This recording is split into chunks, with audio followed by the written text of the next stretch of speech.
o que eu queria saber de vocês, eu acho que o Namura é o cara pra contar isso pra gente, cara, conta a história do tiro no Brasil. Cara, conta pra gente a história, como é que foi, como é que começou, de onde veio, como é que foi trazer o Mundial pra cá, velho? O microfone é seu, conta pra nós. Então, 1920. É só o Regis que tava lá. Eu vou falar. Só corrigir que não é o início do tiro no Brasil. É, prático. prático. Então, né? Cara, me dá um negócio pra beber, eu tô me sentindo muito velho.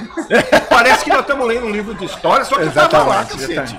Então, como é é cerveja? vou falar assim, questão da Federação de São Paulo, né? Porque naquela época, por questão acho que operacional, São Paulo dominava, né? Hoje, a Confederação Brasileira de Tiro era super simples, né?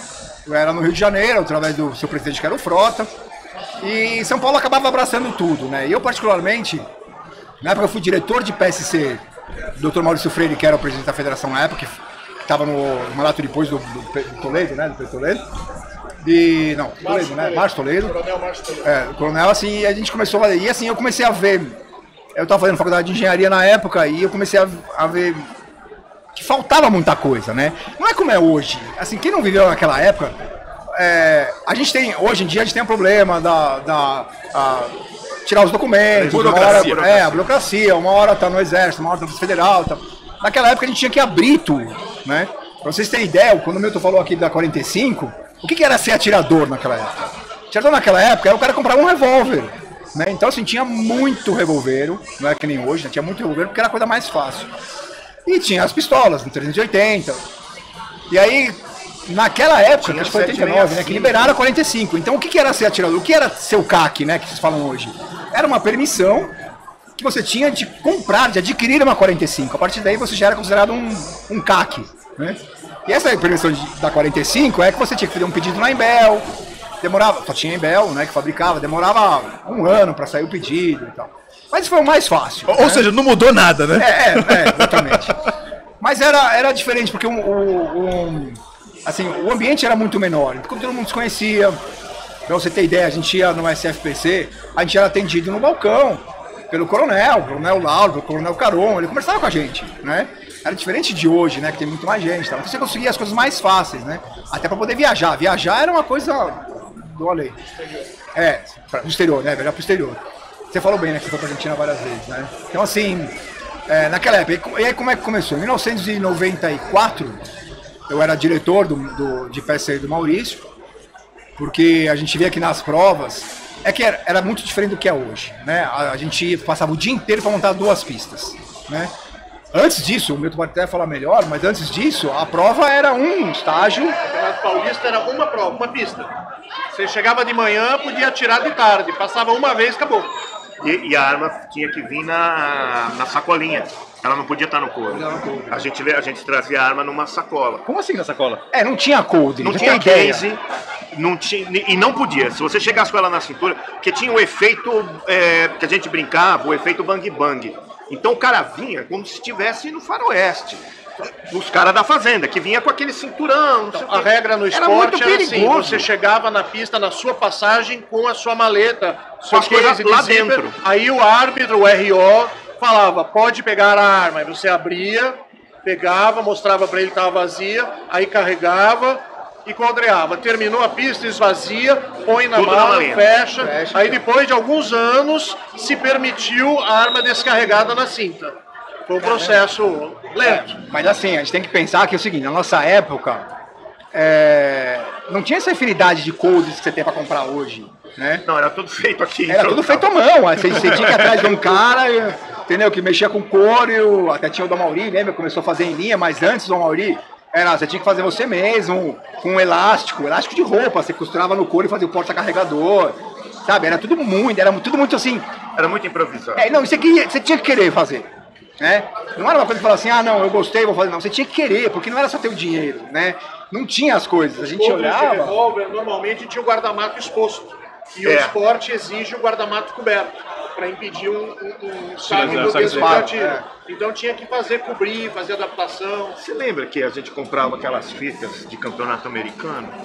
E, cara, era uma alucinação, eu me lembro direitinho de ter trocado o videocassete para poder dar um estilo, para poder olhar o que o cara tava fazendo. E é que nem o Paulo, vou botar a palavra para ele, como o Paulo tava descrevendo. Não era assim, vou lá e compro, como a gente tá aqui, como eu tô aqui. Aqui é uma discussão de cartão de crédito e grana. Naquele tempo era assim, cara, como é que a gente faz? Como é que eu convenço? A gente ia nos caras que faziam cela para cavalo e convencia o cara. E ele, pô, mano, mas eu não quero fazer isso aí. Fulaninho faz, não, fulaninho faz coldre de pescador, faz coldre para caça, ele não faz coldre para competição. E eu preciso de um coldre de competição. Mas você vai fazer o que com o coldre de competição? Criança, eu competir, porra! Enfim, fecha parênteses, volta com você. Então, aí a gente começou a fazer campeonatos. São Paulo fazia muito campeonato, tá? Mais do que os outros estados, por questão de talvez o Dr. Maurício já ter tirado lá fora, né? E em 94, ele chegou pra mim e falou assim, ó, a gente tem... Bom, primeiro é o seguinte, São Paulo tinha poucos clubes. Eu acho que era o Paulistano, Hebraica... Calibre... Piratininga ainda tinha. Piratininga.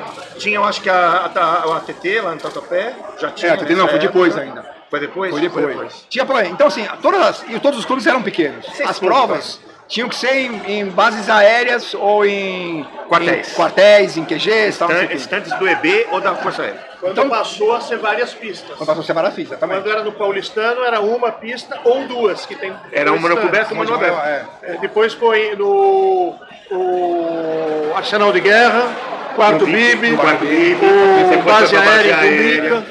A base aérea a gente atirou demais lá. Obrigado, foi que montei os dois. Então, assim, ó, o que aconteceu? A gente tinha que. Já tinha gente suficiente, não dava para habitar mais duas pistas, só tinha que construir mais. A gente tinha um problema grave que era computar os pontos, né, fazer a juria, né? Existia um programa que não existia o Windows ainda, era um programa que era... SPSS. O Região que é mestre nisso, né? Que demorava muito. Eu tenho uma cópia. Para fazer, tinha que instalar, não rodava em MS-DOS, né? Era dor de cabeça. Perdia. Ó. Então, assim, mas aí tinha que fazer e não tinha outro jeito. E aí o Maurício chegava pra mim... É o que tinha. Chegava pra mim várias vezes, ele viu que eu tava extremamente empolgado e tal. Ele falou, ó, Namura, precisamos fazer um campeonato grande, de no mínimo 12, imagina, 12 pistas já era um campeonato gigante, né?